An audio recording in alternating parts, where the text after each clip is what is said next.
আন্তর্জাতিক মুদ্রা তহবিল আইএমএফের কঠোর শর্ত মেনে ঋণ নিতে অনাগ্রহ প্রকাশ করছে বাংলাদেশ।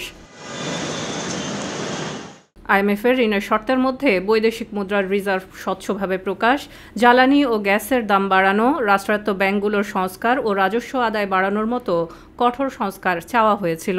বাংলাদেশ এতে আংশিক সম্মত হলেও জনস্বার্থে কিছু শর্ত পূরণে রাজনৈতিক ও সামাজিক চাপের কথা বিবেচনা করে নিজের অবস্থায় অনড় বাংলাদেশ ব্যাংক। ফলে দুদফায় বৈঠকের পরও চূড়ান্ত সিদ্ধান্তে পৌঁছায়নি ঋণের ভবিষ্যৎ। এমন পরিস্থিতিতে চতুর্থ ও পঞ্চম কিস্তির $130 কোটি পাওয়া যাবে কিনা তা নিয়ে সংশয় দেখা দিয়েছে।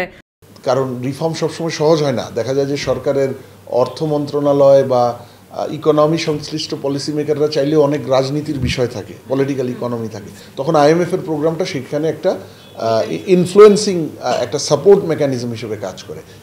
সেইগুলো মিলিয়ে আইএমএফের প্রোগ্রামটা ইম্পর্টেন্ট।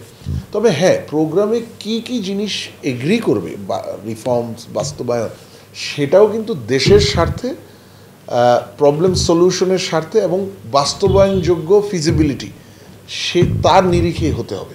সুতরাং দুইটা বিষয়ই কিন্তু খেয়াল রাখতে হবে। আর্থিক খাত বিশেষজ্ঞরা মনে করেন আইএমএফ মুখ ফিরিয়ে নিলে অন্যান্য দাতা সংস্থার কাছে নেতিবাচক ধারণা পৌঁছাবে।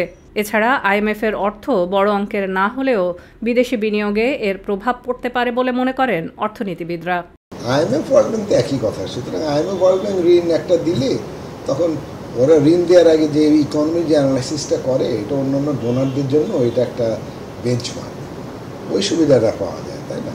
কিন্তু ওরা এখন যে অর্থ দেয় আমাদের, আমি তো গভর্নরের কথা শুনে আমার মনে হয় যে উনি এই অর্থ চায়ও না, উনি বলে এটা ছাড়াই আমার চলবে।